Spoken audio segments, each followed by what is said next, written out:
বাংলার পরবর্তী মুখ্যমন্ত্রীকে ইতিমধ্যে বাংলায় কিন্তু একটা গেরুয়া ঝড় বয়ে গিয়েছে এবং ঠিক সেই গেরুয়া ঝড়ে গোটা পশ্চিমবঙ্গে বহু জেলা একেবারে শূন্য হয়ে গিয়েছে তৃণমূল এবং ঠিক সেইখানে দাঁড়িয়ে নতুন বিজেপির যে উত্থান, সেই বিজেপির উত্থান ইতিমধ্যে হয়ে গিয়েছে এবং সেক্ষেত্রে দাঁড়িয়ে আগামী শনিবার অর্থাৎ আগামীকাল রাত সকাল 10টার সময় কিন্তু শপথ গ্রহণ অনুষ্ঠান অনুষ্ঠিত হবে। কিন্তু প্রশ্ন হচ্ছে, এখনো অবধি পশ্চিমবঙ্গ জানে না যে তাদের আগামী মুখ্যমন্ত্রী কে।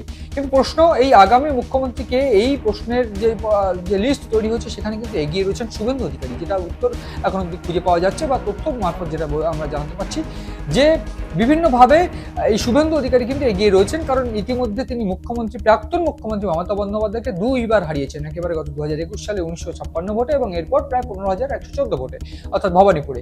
তো এই কার্যত পরাজয় একবারে দুইবার মুখ্যমন্ত্রীর কাছে প্রাক্তন মুখ্যমন্ত্রীকে হারানো, এবং সেটা কিন্তু গুরুত্বপূর্ণ একটা দিক হতে পারে। এইবার যেটা বিষয়, ইতিমধ্যে অমিত শাহ কেন্দ্রীয় স্বরাষ্ট্রমন্ত্রী এসে পৌঁছেছেন, তিনি দক্ষিণেশ্বর মন্দিরে পুজো দিয়েছেন এবং সেক্ষেত্রে বিকেল 3টের পর কিন্তু একটা সংসদীয় একটা বৈঠক হবে এবং ঠিক বলা হবে সংসদীয় এবং পর্যালোচনীয় একটা বৈঠক হবে। সেক্ষেত্রে ডিসিশন হবে যে কে মুখ্যমন্ত্রী হচ্ছে।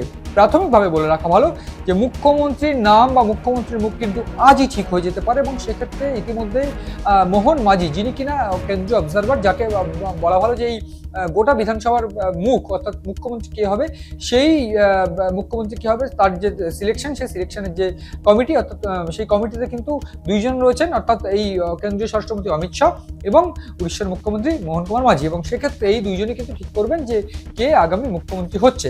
সেইখানে তার পাশাপাশি একটা বৈঠক হবে, এই একেবারে পর্যালোচনা বৈঠক, সেক্ষেত্রে বিভিন্ন বিধায়করা উপস্থিত থাকবেন, বিভিন্ন নেতৃত্বরা উপস্থিত থাকবেন।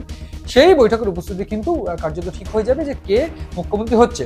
এর পাশাপাশি যে মন্ত্রী তালিকা, সেই মন্ত্রী তালিকায় কিন্তু ইতিমধ্যে একেবারে ঘুরপাক খাচ্ছে। সেই মন্ত্রী তালিকায় কিন্তু নাম রয়েছে নিশীথ কুমার প্রামাণিকের উত্তরবঙ্গ উন্নয়নের, অন্যদিকে নাম রয়েছে শঙ্কর ঘোষের স্বাস্থ্য দপ্তরের দায়িত্ব পেতে পারেন, যেটা শোনা যাচ্ছে শারদ দত্ত মুখোপাধ্যায়, যিনি বিধাননগরে হারিয়েছেন সুজিত বোসকে।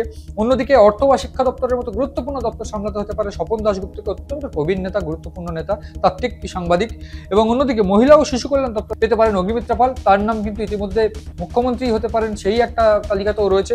অন্যদিকে দিলীপ ঘোষ রয়েছে তালিকায়, রুদ্রনীল ঘোষ রয়েছে, তাপস রায়ের নাম রয়েছে ইতিমধ্যে, তাপস রায়ের নাম ছাড়া পূর্ণিমা চক্রবর্তীর নাম রয়েছে। এই যে নামগুলো ঘোরাফেরা করছে, সেক্ষেত্রে দীপক বর্মন রয়েছেন এই নামের তালিকায়, নীলাদ্রি শেখর দানা রয়েছেন, বেশ কিছু নাম কিন্তু রয়েছে। এই সিলেকশন বা এই বৈঠকের পর যে ঠিক হয়ে যাবে যে কারা মন্ত্রী হচ্ছেন, সেই তালিকা, মন্ত্রিত্ব তালিকা ঠিক হয়ে যাওয়ার পর তারপরে কিন্তু আগামীকাল 9 মে একেবারে কেন্দ্রীয় স্বরাষ্ট্রমন্ত্রী অমিত শাহ থেকে শুরু করে প্রধানমন্ত্রী নরেন্দ্র মোদী থেকে শুরু করে প্রত্যেকের উপস্থিতিতে কিন্তু একেবারে চূড়ান্ত পর্যায়ের যে শপথ গ্রহণ, সেই শপথ গ্রহণ হবে এবং সেইখানে দাঁড়িয়ে এই শপথ গ্রহণে কে মুখ্যমন্ত্রী হিসেবে শপথ নিচ্ছেন, সেইটাই কিন্তু এই মুহূর্তে সব থেকে গুরুত্বপূর্ণ প্রশ্ন, অন্তত পশ্চিমবঙ্গের ক্ষেত্রে।